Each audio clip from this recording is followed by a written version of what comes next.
Сәлематсыздар ма балалар? Бүгінгі танысатын әріпіміз Т дыбысымен әріпі және айналамыздағы заттарды салыстыру. Бейне жазбаға мұқият зер салыңыздар. Енді балалар, мұқият зер салып қараңыздар. 1, 2, 3. Т әріпі. Т әріпі.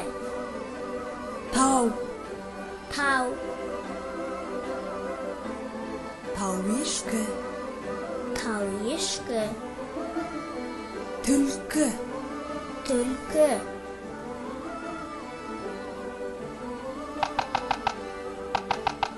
Тоқылдақ. Тоқылдақ.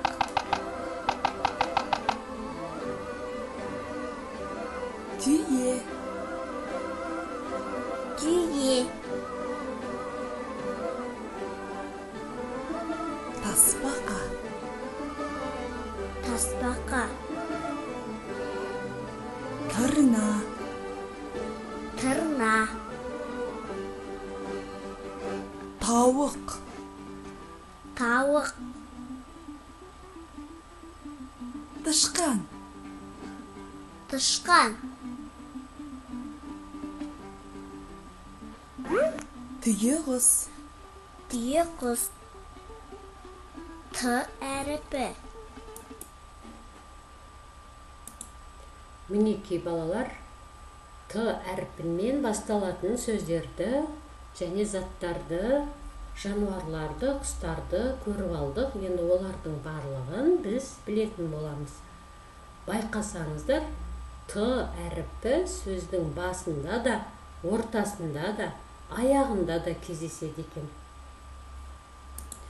Сонымен балалар, енді менің жіберген нұсқаулығыма қарап отырып, мына әріптер мен буындарды мұқият оқып шығасыздар. Қазір нұсқаулық жіберетін болам. Одан кейін мына заттардың атын айтып отырып, әрбір затта міне парта, дәптер, кітап деген сөздерде неше әріп бар болса, сонша торгөз саласыздар. Неше дыбыс естіп тұрсыздар, соның үшін нүктелермен белгілеп шығасыздар. Қай жерде Т әріпі бар, сол Т әріпін бүгін көк қарындашпен бояйсыздар. Т әріпі тұратын торгөзді көк қарындашпен бояймыз. Келістік па? Одан кейін торғай, торғай, торғайсың, таяу келіп қонғайсың, жем шашайын тойып ал, сонда аязға тоңбайсың деген мына торғай туралы тақпақты жаттап аламыз. Оны аудио жазбамен Гүлзина Жақсылыққызына жіберсеңдер қуанып отыратын болам. Әрі қарай тағы да нұсқаулық жіберемін, бейне нұсқаулық. Дәптерімізді кешегі арнаған жалғастырып, бүгін Т дыбысын, Т әріпін, үлкен және кіші Т әріптерін жазатын боламыз. Жазған кезде міндетті түрде бір қатар жазып болған соң, саусаққа арналған жаттығулар жасаймыз. Қуыр, қуырмаш деген.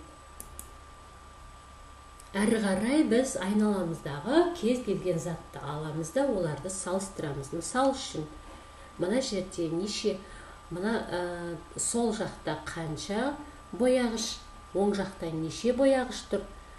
Мысалы, мына жақта 4-еу, мына жақта 3-еу. 4 бояғыш көп па? 3 бояғыш көп па? Көп жағын салыстыру таңбасын қоятын боламыз. Көп жағына қандай таңба, аз жағына қандай таңба қойылатынын қазір тағы да түсіндіріп жіберетін болам. Және тағы да мына өшіргіштерді санаймыз, салыстырамыз, пілдерді санаймыз, салыстырамыз, шамдарды санаймыз, салыстырамыз. Сосын мына жерде балмұздақтарды, тоқаштарды салыстыратын боламыз. Мына жақта тоқаш, мына жерден санайсыздар, нешеу. Мына дөңгелек күлше, онда санайсыздар. Мынау тәтті тоқаш көп па, жоқ дөңгелек күлше көп па? Кәмпит көп па, жоқ шоколад көп па? мына суреттің ішінен санап салыстыратын боласыздар. Көбелектерді де салыстырасыздар. Сосын